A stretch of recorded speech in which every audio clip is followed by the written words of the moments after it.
Hello, wine friend. Welcome to the Wine Educate podcast, where we explore WSET education, study tips, and practical advice for wine enthusiasts and professionals. I am your host, Joanne Close. This is episode 29, How to Prepare for WSET Level 3 Without Overwhelm. All right, so you've signed up for the WSET Level 3, or you're thinking about it, and you're wondering what you should do before you show up to class. And congratulations if you are thinking like that, because you need to, and I appreciate it. It means we're off to a good start. So let's talk about what preparation looks like for this course so we can avoid panic. What to do before the course starts. I have a list of things. We're going to start at the top with something that's a bit boring, perhaps, and maybe a bit surprising, but once you really think about it, it makes total sense. And that is, make sure you know your level 2 information inside out. Maybe you did really well on level 2, maybe you didn't. I think it might have been a while since you've taken it, so get those flashcards out. Have a little read again of the book, and do some review, some revision. It is expected of you for the level 3 class that you have mastered the level 2 information. What does that mean? So if we're in class, like I was last night, talking about wines from northern Italy, and we're in Piedmont, and I want you to tell me what the characteristics of Nebbiolo are, you should know that right away, right? High tannins, high acidity, light in color, all the things. You should be just kind of rattle it off. You should know it because we're going to build upon all of that information that you learned in level 2. Similarly, things like a carbonic maceration, right? I need you to be able to describe to me what that is, and traditional method sparkling wine, know the processes and feel really comfortable with all those, because with this added complexity that's coming your way, you don't want to have to relearn the level 2 material while you're trying to learn new level 3 material. Now, here's another really good one. And this one's also free, by the way. So both of these things are free. You've already taken level 2. You have that textbook. The specification. If you didn't familiarize yourself with the specification for level 2, that's okay, but you really have to use it in level 3. So where are you going to find this sucker? Well, any APP will have this required to list it on their website. So we have it on our website. You can just click on it. It's a PDF, download it, and it is yours. And the specification is your guide as to what you will actually be tested on. Breaks it down into the different learning outcomes. I would print it out. Do print it out. Just staple it together or put it in a binder. You don't have to get super fancy, but I have seen some really fancy specification binders. And if you put it in a ring binder, you're able to fill it in with notes and maps and kind of really flesh it out. I think a student record for their own study guide that they created by using the specification as their guide was 96 pages. Anyway, and the thing about that is, it does you no good to have it. It only does you good if you were the one who made it, right? Because you learn so much by putting all that information in.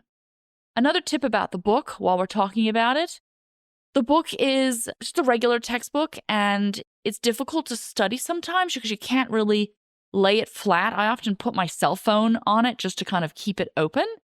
But you can take it to Kinko's, and they'll take out the regular spine and put in like a spiral spine for you. So then you can lay the book flat, and it's much easier to use to flip around to the pages and whatnot. Just a little level 3 hack for you.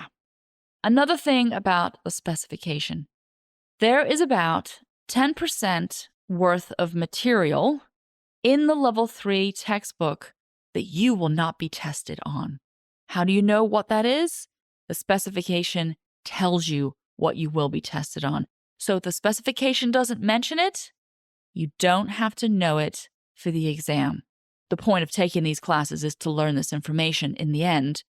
But it is a lot of information, and if you can save yourself that 10%, it's going to add up and be helpful for you for your studying. All right, and you know I'm going to say it, but get your hands on that book, okay? And when you sign up for a class, you automatically get the book, but most APPs will sell you the book, and we will sell you the book as well. I've had students buy the book and take the class maybe a year or two down the road. I think that's a really good approach because then you can kind of settle in and take your time. You should get the book and you should read it all the way through without any preconceived notions of, oh gosh, I need to write this down, I need to memorize this. And for goodness sake, put the highlighter down, okay? Because if you're going to highlight every relevant thing in a level 3 textbook, you're going to highlight the whole book. It is super dense with information. But I want you to get the lay of the land. I want you to see how the textbook is organized and see the level of complexity that is coming your way. I liken it to if you go to a major city for the first time. Say you go to Rome, it's your first time in Rome. It's kind of overwhelming.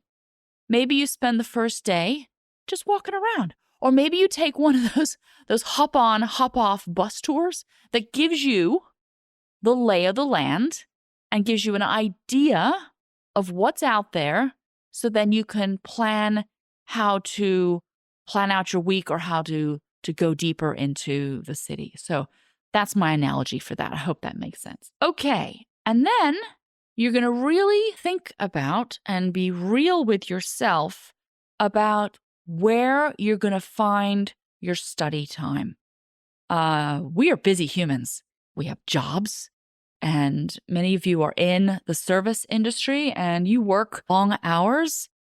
I'm experiencing the same thing once again I always experience with this spring class. Spring kicks in, this city starts buzzing, it gets really busy, and my service industry folks are exhausted. So realistically, look at a timeline. If you're going to take a class, look at it and say to yourself, where am I going to be able to carve out the time to study? And we're going to have a whole episode dedicated to exactly how much time you need to allocate. But knowing this and then knowing how much time you need, you can kind of reverse engineer your time, because I always say day one in class, make a commitment to yourself that you're going to take the exam. You can't sort of decide halfway through. You have to decide day one and you have to plan for it. So those are some of the things you can do to get ready for the exam. But there's also some mindset that's involved in approaching this class as well, in order to avoid this overwhelm, which I see setting in time and time again. This is a slow, steady process. It is a long runway. I'm going to talk all about tortoise and the hare and all that stuff, but it's true.